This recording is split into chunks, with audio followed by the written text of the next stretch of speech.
Hi, I'm Adam Gilson, a contributing editor for Epoch Press. And with me today is Zahrah, Epoch Press's social media manager and contributing editor. Hi, Zahrah, how's it going?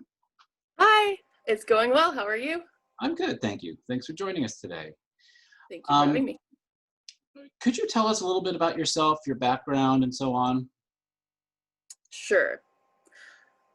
So I am a writer based in Toronto, Canada.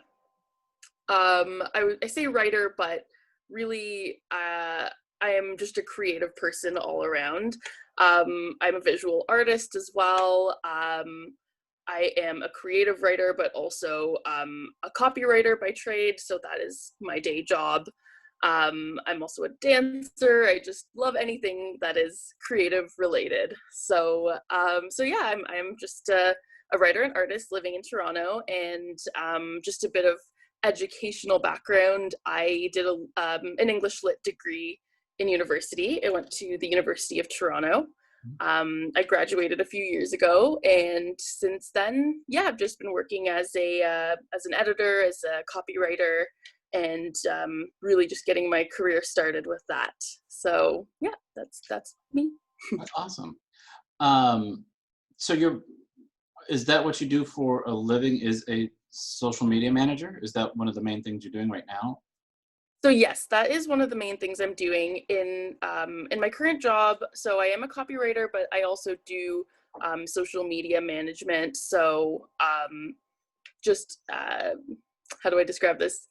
Yeah, so just sort of being in charge of different work, like internal social media accounts, sometimes external client accounts as well.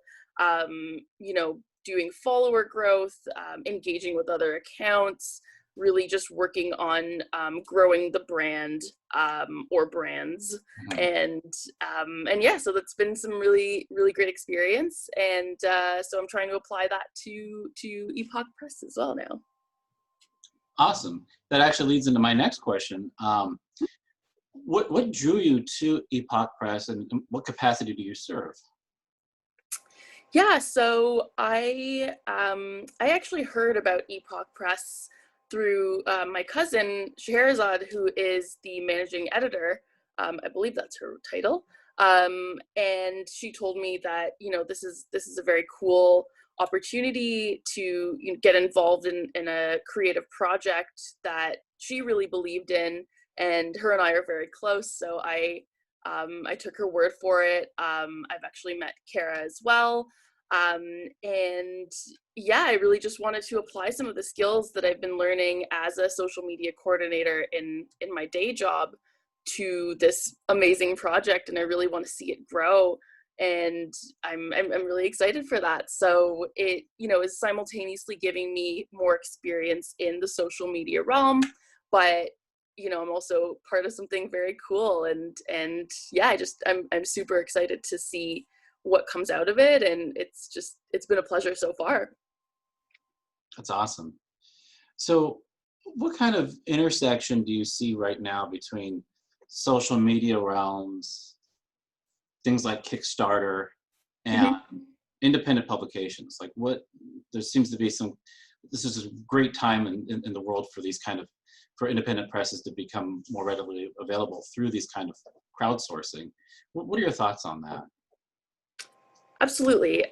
So I think right now there is a pretty major shift to the digital space, especially within the last 6 months or so with the pandemic happening all around us. People really need to find that human connection, and still live their everyday lives, and not just completely ignore everything just because we're all inside. So we really need to rely on sort of the online space, and find ways to adapt. So I think a lot of people are really getting into like the storytelling realm, watching a lot of films, reading a lot of books, just sharing stories with each other. And I think projects like Epoch Press, reading creative nonfiction, that's such a great way for people to really share in those stories, and take that in during this pretty difficult time. And so yeah, I think stuff like Kickstarter, people are really just looking for projects to see come to life that will keep them connected and you know, will give them some entertainment, hopefully. And yeah, I just think it's a really important time for that. And yeah, stuff like Kickstarter is so great to get these things started. So yes. Right, absolutely. So could you tell us why you'd like to see the Kickstarter campaign succeed? Yes. So I think that it's really important for good quality results to come out of this project. And I think that is the main reason why it's so important for the Kickstarter campaign to succeed. Um, you know, it's not cheap to get things published, and obviously, you know, it would be ideal to pay whoever's contributing and all of that. It's important that, you know, even though the arts, a lot of people tend to underestimate how valuable it is to, you know, have the arts come to life, and often don't consider the cost that goes behind that, and the labor that goes behind that. And it's just important for the whole project to come across as, like, you know, very high quality, and for that you need to have the proper funding for that. But yeah, a lot of us are still figuring things out in life, and it is a struggle these days. So I think just be able to have everyone come together and contribute, just, you know, even a little amount here and there, it can make a huge difference. And you know, I know everyone on the team wants it to be as great quality as it can possibly be. So hopefully that answers the question, but I think that is why it's really important that this gets funded. Oh, no, you answered it very well. I was, you know, this kind of echoes some of the things I was talking to with the two people I was talking to for the Epoch staff. That would be, what was it, Sam and Hillary. And they were kind of echoing similar things, that this is creating a platform, a space for people that wouldn't normally have one to Absolutely. share their story, to the truth in ink that we talk about on our website. This is very, very much a part of that. What kind of stories do you look forward to seeing for the submissions that we get? What excites you? So I would say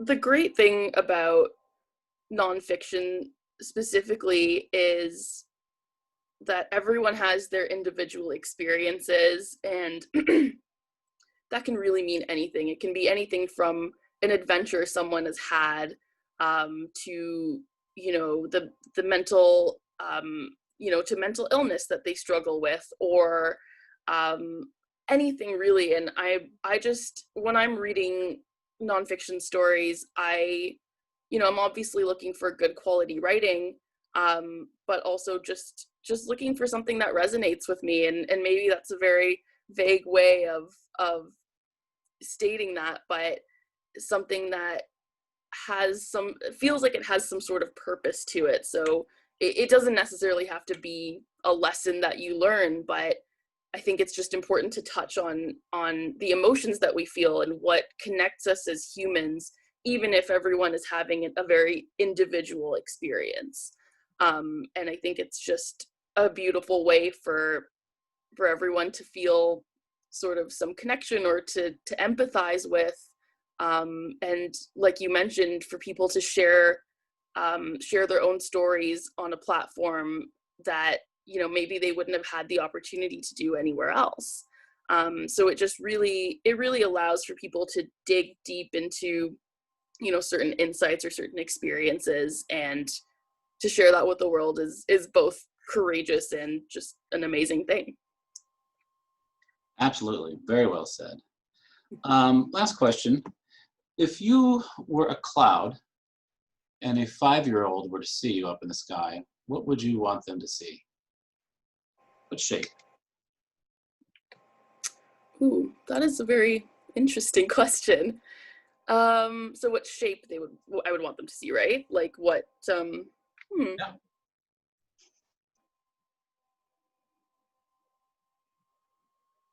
Sorry, I'm taking a moment to think about this. No, please do.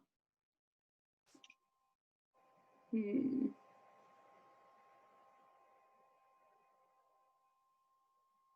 I think this is maybe we wouldn't be a specific shape, but I would almost want to be somewhat like a Rorschach test where they see something that just gives them hope or maybe something very nostalgic to them. I think that's often the way that we look at clouds, and we'll see, we'll see a heart, or we'll see I saw a cloud not too long ago that looked like Baby Yoda's face, and that made me very happy. So maybe my first answer would be Baby Yoda's face, because Baby that is a Yoda. comforting face to see in the clouds. Mhm. But if it was to be anything else, it would be just something that inspires wonder and hope, and maybe a little bit of nostalgia. Hmm. So yes, that's my answer. That's very heartening to hear. I like that. Okay, do you have anything else you'd like to share with anybody out there listening, or any other message you'd like to end on?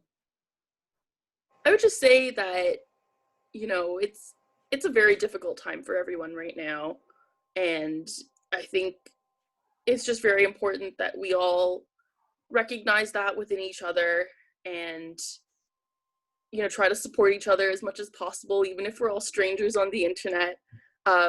Just try to build connection and friendship wherever you can find it.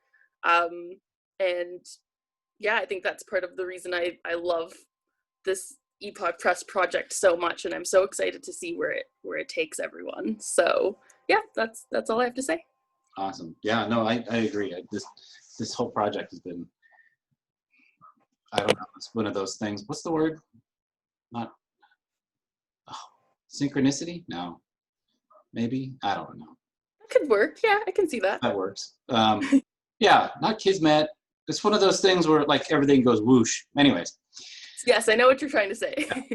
Well, Zahrah, it was great talking to you. Great meeting you. Thank you very much. And also everybody out there who's been joining us, we really appreciate your times getting to know us. Thank you very much. Thank you.